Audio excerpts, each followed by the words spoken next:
الحمد لله وكفى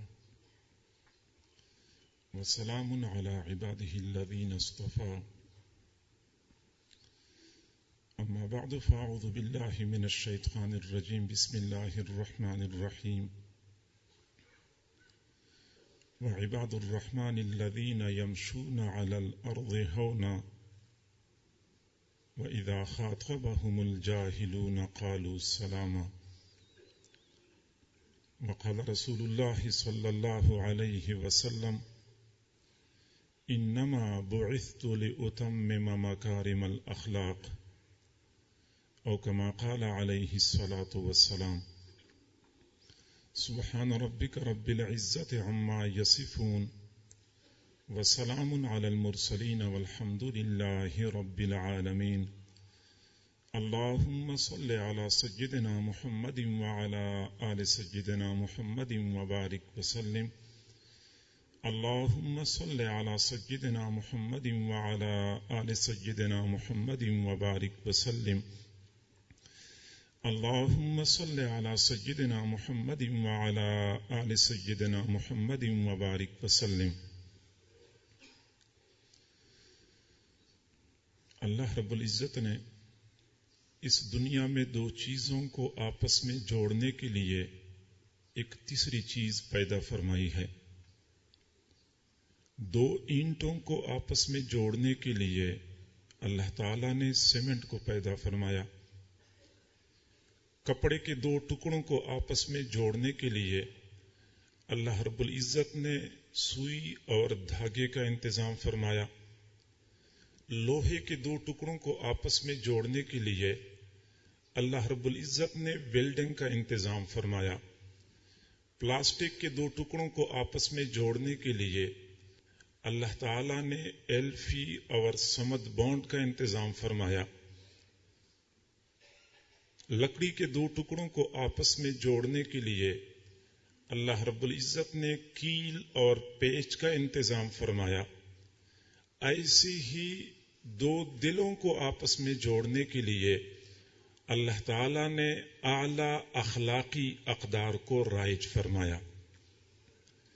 اچھے اخلاق کی بدولت دور کے دل قریب ہو جاتے ہیں، نفرتیں محبتوں میں تبدیل ہو جاتی ہیں اور دشمنی دوستی کی شکل اختیار کر لیتی ہے. دنیا کے ہر مذہب اور ہر معاشرے میں اچھے اخلاق پر زور دیا جاتا ہے.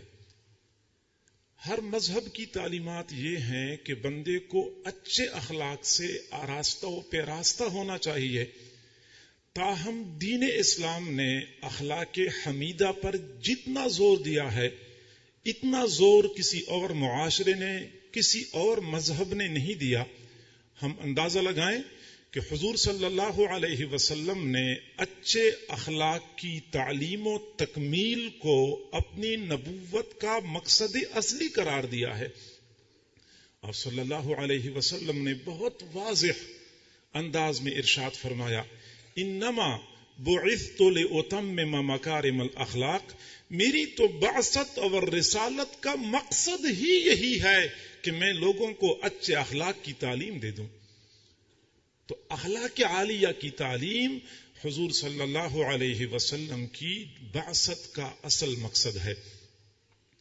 اور ہم اندازہ لگائیں کہ اس دین میں اچھے اخلاق کی اہمیت کتنی زیادہ ہے کہ دین اسلام میں کسی بندے کی ایمان کا کمال زیادہ نمازوں کے ساتھ وابستہ نہیں کیا گیا، زیادہ روزوں کے ساتھ مشروط نہیں کیا گیا، زیادہ حج اور عمرے کے ساتھ معلق نہیں کیا گیا، بلکہ ایمان کا کمال اخلاق عالیہ کے ساتھ وابستہ کیا گیا ہے. حضور صلی اللہ علیہ وسلم نے فرمایا ان اکمل المؤمنین ایمانا احسنہم خلقا، مؤمنین میں سب سے زیادہ کامل ایمان والا وہ شخص ہے جو سب سے زیادہ اچھے اخلاق والا ہے. اچھے اخلاق کی بدولت ایمان کو کمال مل جاتا ہے، ایمان کامل ہو جاتا ہے. آج ہر مسلمان کی، ہر مومن کی یہ چاہت ہوتی ہے کہ کھلی آنکھوں سے اپنے محبوب صلی اللہ علیہ وسلم کا دیدار نہ کر سکا، کم از کم خواب میں تو بار بار اپنے محبوب کا دیدار نصیب ہو جائے۔ محبوب کا دیدار تو نہ ہو سکا، کم از کم گنبد خضرا کی زیارت تو زندگی میں بار بار نصیب ہو جائے۔ کئی لوگ دعائیں مانگتے ہیں، وظیفے پڑھتے ہیں کہ جنت البقیع میں دفن ہونا نصیب ہو جائے، یہ مٹی اس مٹی کے ساتھ مل جائے۔ یقیناً یہ سارے امور موجب سعادت ہیں۔ حضور صلی اللہ علیہ وسلم کا دیدار ہو جانا خواب کی حالت میں کیوں نہ ہو، بہت بڑی سعادت ہے۔ گنبد خضرا کی زیارت بھی موجب سعادت ہے۔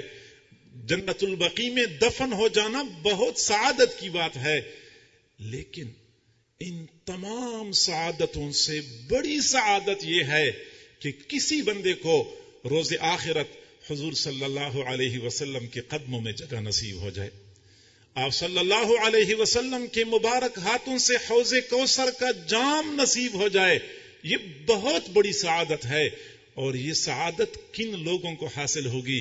حضور صلی اللہ علیہ وسلم نے فرمایا، ان احبکم الی واقربکم منی منزلۃ یوم القیامہ احاسنکم اخلاقا، مجھے تم میں سے سب سے زیادہ محبوب اور قیامت کے دن مرتبے کے اعتبار سے سب سے زیادہ میرے قریب وہ شخص ہوگا جو سب سے زیادہ اچھے اخلاق والا ہوگا۔ اچھے اخلاق کی بدولت قیامت کے دن رسول اللہ صلی اللہ علیہ وسلم کی رفاقت ہمیں نصیب ہوگی۔ دنیا میں ہم دیکھتے ہیں کہ کئی ساری چیزیں حجم اور جسامت میں بہت بڑی ہوتی ہیں، وزن میں بہت ہلکی ثابت ہو جاتی ہیں۔ کپاس دیکھیں، بھوسا دیکھیں، ہلکی لکڑی، حجم بہت بڑا، وزن بالکل کم۔ اور کئی ساری چیزیں ایسی ہوتی ہیں کہ ظاہر میں جسامت تو بہت محدود سی ہوتی ہے، وزن بہت زیادہ ہوتا ہے۔ لوہا، بھاری پتھر، دنیا میں مختلف اشیاء میں ہمیں یہ تفاوت نظر آتا ہے۔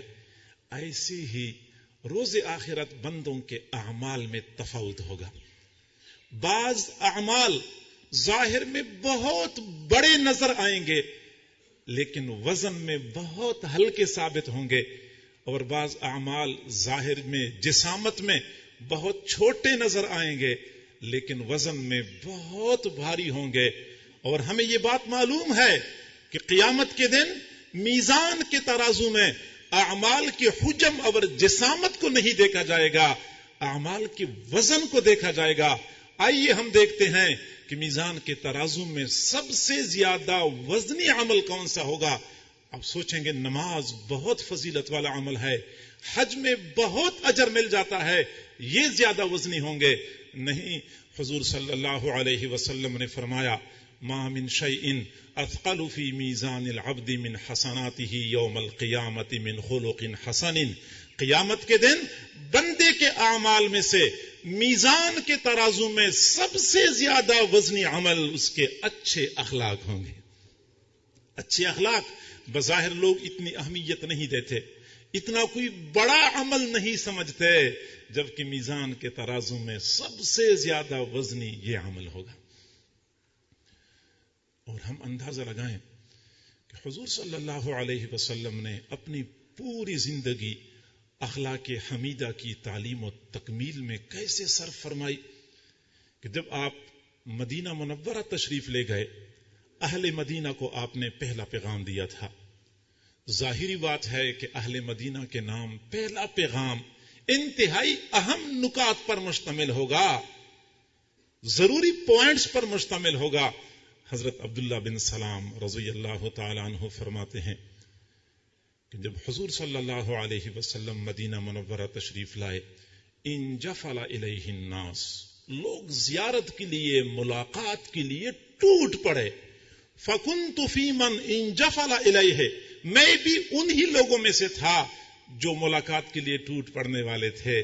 پھر فرماتے ہیں جب میں نے حضور صلی اللہ علیہ وسلم کے چہرہ انور کو دیکھا، فعرفت انہ لیس وجہہ بوجہ کذاب، میں نے معلوم کر لیا کہ یہ چہرہ کسی جھوٹے شخص کا نہیں ہو سکتا، آپ صلی اللہ علیہ وسلم کی زبان فیض ترجمان سے پہلے کلمات جو میں نے سنے وہ یہ تھے، محبوب نے فرمایا یا ایھا الناس، اے لوگو، افشوا السلام، سلام پھیلایا کرو، ہر کسی کو سلام کیا کرو، کیونکہ سلام یہ سلامتی کا پیغام ہے، یہ پیغام محبت ہے، اس پیغام کو عام ہونا چاہیے تاکہ معاشرہ محبتوں کا گہوارہ بن جائے۔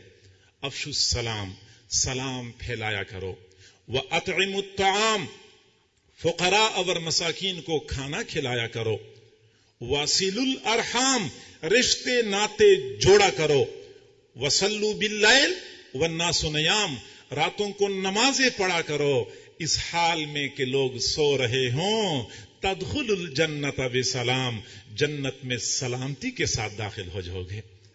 آپ صلی اللہ علیہ وسلم نے اہل مدینہ کے نام پہلے پیغام میں 4 امور کا حکم دیا تھا، سلام پھیلایا کرو، کھانا کھلایا کرو، رشتے ناتے آپس میں جوڑا کرو، راتوں کو اٹھ اٹھ کے نمازیں پڑھا کرو۔ ہم غور کر لیں، ان 4 مأمورات میں سے پہلے 3 امور کا تعلق اخلاق کے ساتھ ہے اور چوتھے امر کا تعلق عبادات کے ساتھ ہے۔ یہاں سے پتہ چلتا ہے کہ دین اسلام میں اخلاقیات کا شعبہ کس قدر اہمیت کا حامل ہے۔ لیکن انتہائی افسوس سے کہنا پڑتا ہے کہ آج ہمارے معاشرے میں تصور بدل گیا ہے۔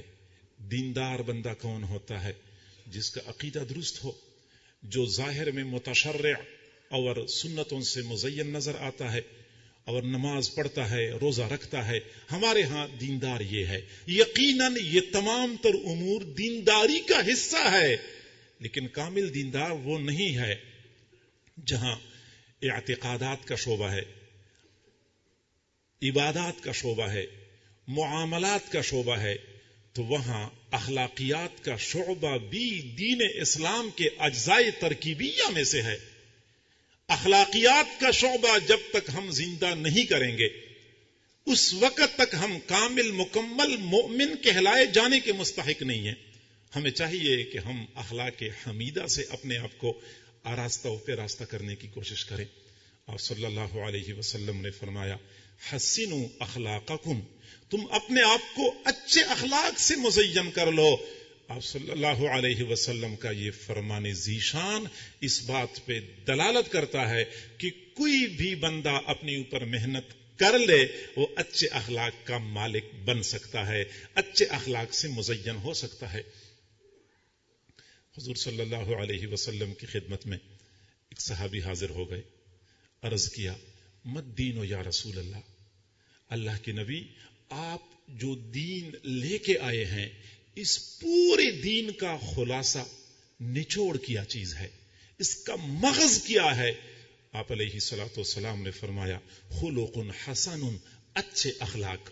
وہ صحابی وہاں سے چلے گئے، دائیں جانب سے پھر حاضر ہو گئے، پھر وہی سوال پوچھا مد دین یا رسول اللہ، اللہ کے نبی آپ جو دین لے کے آئے ہیں اس پورے دین کا خلاصہ اور نچوڑ کیا ہے؟ فرمایا اچھے اخلاق۔ وہ صحابی وہاں سے چلے گئے، بائیں جانب سے پھر حاضر ہو گئے، پھر وہی سوال پوچھا۔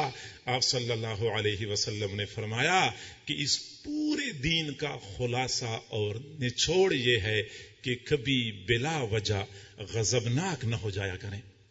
اس دین کا نچوڑ ہے، اچھے اخلاق اس پوری دین کا مغز ہے۔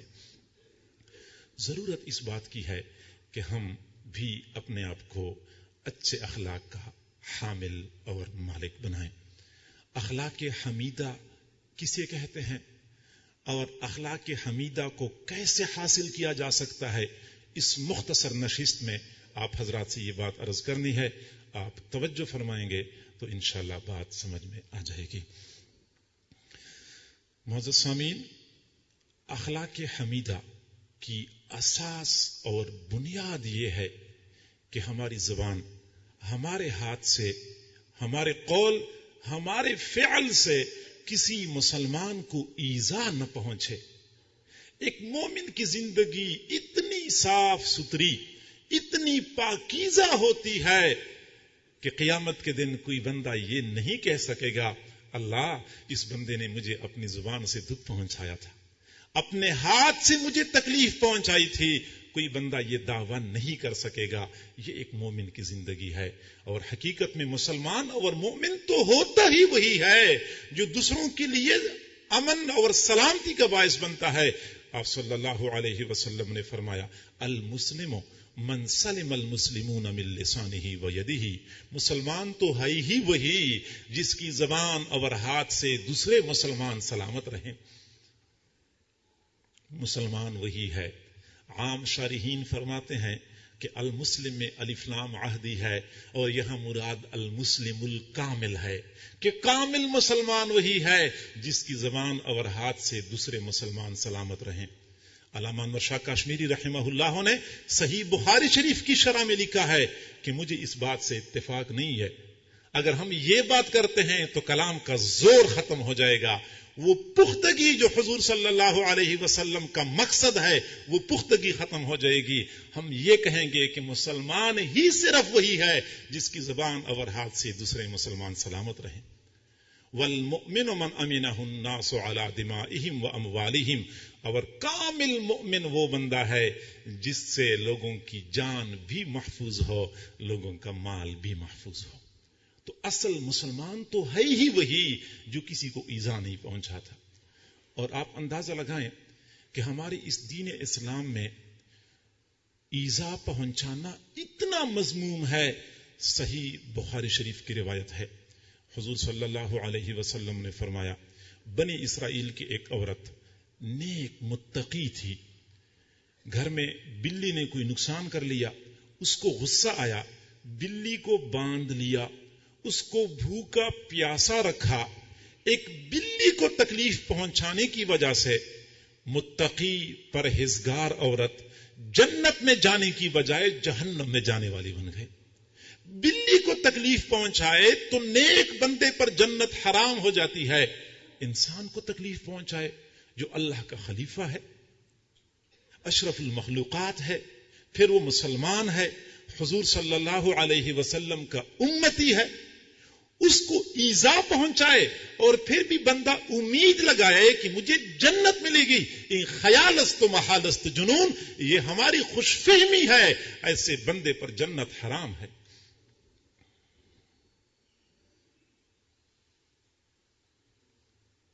عامت الناس کو، عام لوگوں کو تکلیف سے بچانا، ایذا سے بچانا شریعت کی نظر میں اتنا پسندیدہ ہے.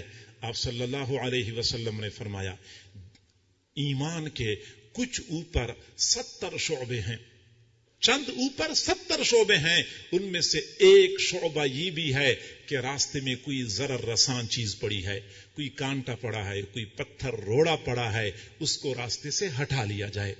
عام لوگوں کے لیے سلامتی کی فکر کرنا اتنا پسندیدہ عمل ہے کہ اس کو باقاعدہ دین اسلام کا یا ایمان کا شعبہ قرار دیا گیا ہے. صحیح بخاری شریف کی روایت ہے بنی اسرائیل میں ایک گناہگار بندہ، بدکار بندہ کہیں جا رہا تھا. راستے کے قریب ایک درخت تھا، درخت کی شاخ راستے کی طرف ٹیڑھی ہو چکی تھی، وہ کانٹے دار جھاڑی تھی، لوگوں کے لیے تکلیف کا باعث بنی ہوئی تھی. اس آدمی نے اس کو کاٹا اور سائڈ پہ کر دیا. حضور فرماتے ہیں فغفر لہ، اس بندے کی مغفرت ہو گئی. امن اور سلامتی دین اسلام میں کتنی پسندیدہ ہے کہ بدکار بد کردار بندہ صرف کانٹے دار جھاڑی کو راستے سے ہٹاتا ہے، اس کی مغفرت کا فیصلہ ہو جاتا ہے. تو ہم اپنی زبان سے، اپنے ہاتھ سے کسی کو ایذا اور تکلیف نہ پہنچائیں. لیکن انتہائی افسوس سے کہنا پڑتا ہے کہ غیر تو غیر تھے، مسلمان جو اللہ رب العزت کی بندگی کا اقرار کرتے ہیں وہ بھی اس وصف سے محروم ہو چکے ہیں. میں کئی مرتبہ احباب سے عرض کرتا رہتا ہوں کہ جنگل کے درندے، یہ شیر اور چیتا اور بھیڑیا، یہ بیچارے تو ویسے بدنام ہو چکے ہیں اور ان کو حضرت انسان نے بدنام کر دیا ہے کہ درندگی میں بھیڑیا مشہور ہے، یہ بھیڑیا ہے، یہ شیر ہے، چیر پھاڑ میں شیر کو مشہور کر دیا. حالانکہ حقیقت یہ ہے کہ اگر انسان درندگی پہ آتا ہے تو بھیڑیے کو پیچھے چھوڑ جاتا ہے. شیر اور چیتا وہ درندگی کہاں دکھا سکتا ہے جو یہ حضرت انسان دکھاتا ہے. آپ تاریخ کا مطالعہ کریں. جس دن سے دنیا وجود میں آ چکی ہے اس دن سے لے کر آج تک جنگل کے درندوں نے انسانوں کو اتنا نقصان نہیں پہنچایا جتنا نقصان انسان کو انسان نے پہنچایا ہے. آج اللہ رب العزت کی وسیع سرزمین اگر ہم پر تنگ ہو چکی ہے، ہر بندہ پریشان ہے، ہر بندہ خوف و ہراس کا شکار ہے. حقیقت میں یہ لوگ شیروں اور بھیڑیا سے پریشان نہیں ہیں، سانپوں اور بچھوؤں سے تنگ نہیں آ چکے، اسی حضرت انسان سے تنگ آ چکے ہیں جو اپنے آپ کو اشرف المخلوقات کہتا کہلواتا ہے. ہمیں چاہیے کہ غیروں کے ساتھ بھی اچھے اخلاق سے پیش آئیں. اچھے اخلاق کے ذریعے سے ہم ان کو دین اسلام کی طرف مائل کر سکتے ہیں. دین اسلام کی حقانیت ان کے قلوب میں جاگزیں کر سکتے ہیں. اور اپنے مسلمان بھائیوں کے لیے تو ہم ایسے بن جائیں کہ معاشرہ یہ مثالی معاشرہ قائم بن جائے اور اللہ تعالی کی طرف سے رحمتوں کا ورود شروع ہو جائے.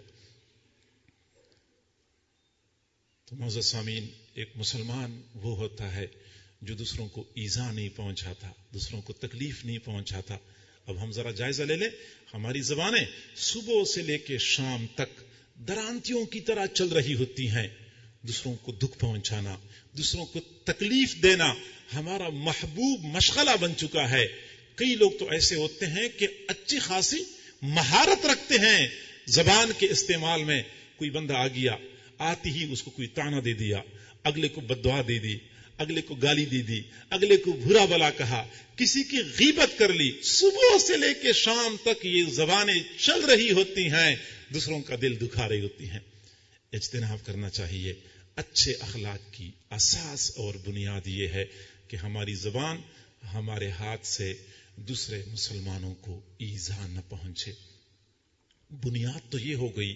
اس بنیاد کی اوپر کی عمارت بھی ہے. اوپر کی عمارت کیا ہے؟ آپ صلی اللہ علیہ وسلم نے فرمایا تخلقوا باخلاق اللہ، تم اپنے آپ کو اللہ کے اچھے اخلاق سے مزین کر لو. اللہ رب العزت کے اچھے اخلاق ہیں، تم بھی وہی اخلاق اپنا لو. یہ اخلاق عالیہ ہیں. ویسے بھی اللہ تعالی نے انسان کو اپنا خلیفہ بنایا ہے، اور خلیفہ وہ ہوتا ہے جو مخلوف عنہ کے کام کرتا ہے، کہ جن کا خلیفہ ہے وہ جو کام کرتا ہے وہی کام اس نے بھی کرنے ہیں.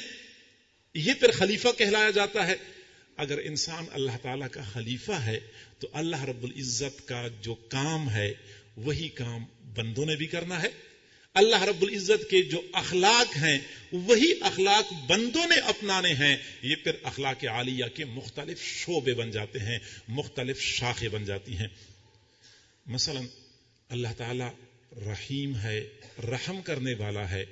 ہم بھی رحم کرنے والے بن جائیں. اللہ رب العزت کو اپنی صفت رحمت پر بڑا ناز ہے. اب قرآن عظیم الشان کا مطالعہ کریں.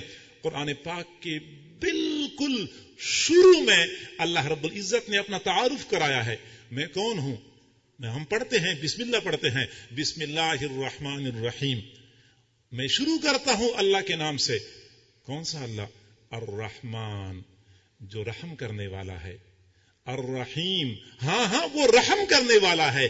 2 مرتبہ فرمایا اپنی صفت رحمت کا تذکرہ، 2 مرتبہ فرمایا تاکہ آپ کو اچھی طرح یقین ہو جائے کہ میں رحم کرنے والا ہوں.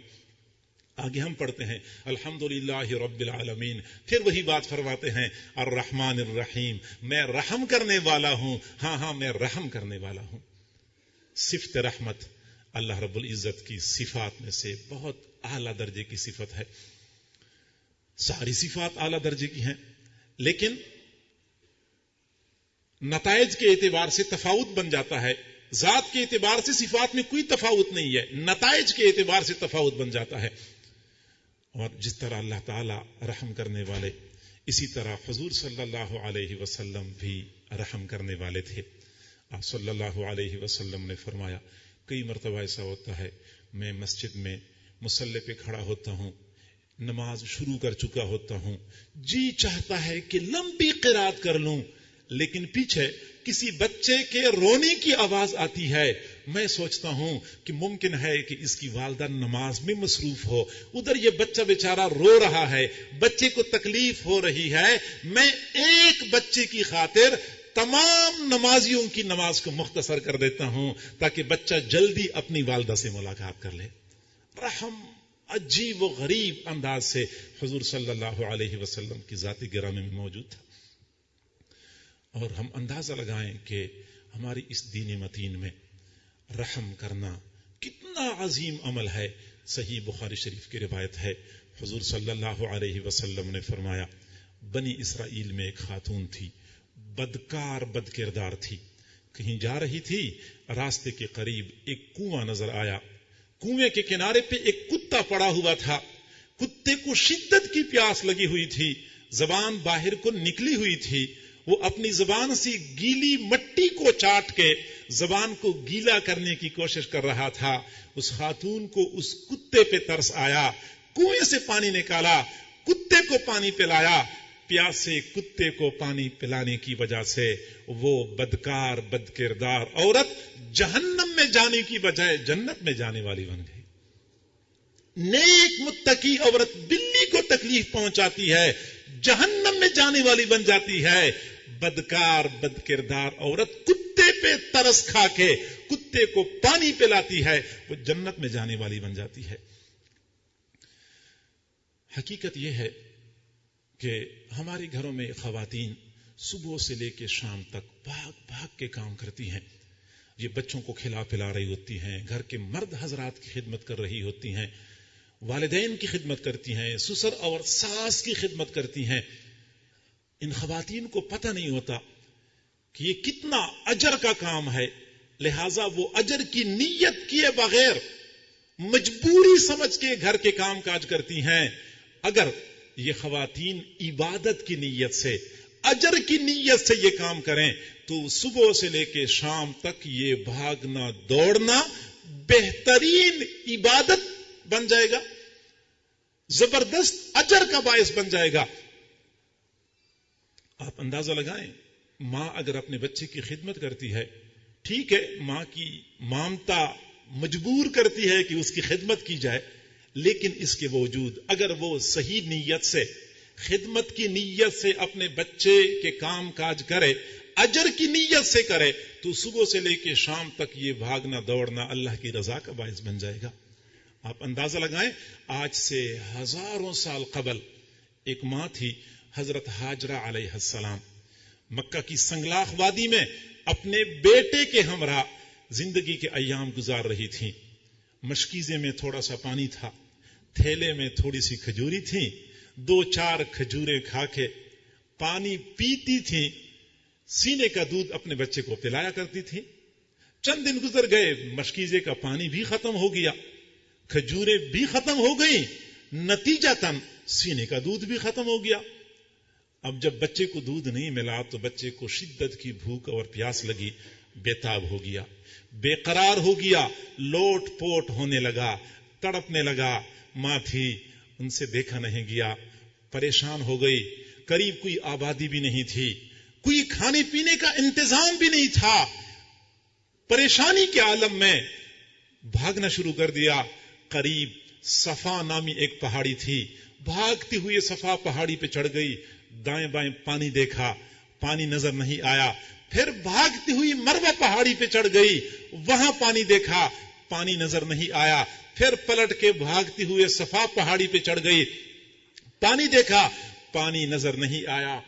اپنے بچے کے لیے پانی تلاش کرتے ہوئے اس ماں نے صفا مروہ کے درمیان 7 مرتبہ دوڑ لگائی۔ اللہ رب العزت کو اس ماں کا بھاگنا دوڑنا اتنا پسند آیا کہ قیامت تک آنے والی انسانیت کے لیے اس بھاگ دوڑ کو حج اور عمرے کا حصہ بنا دیا۔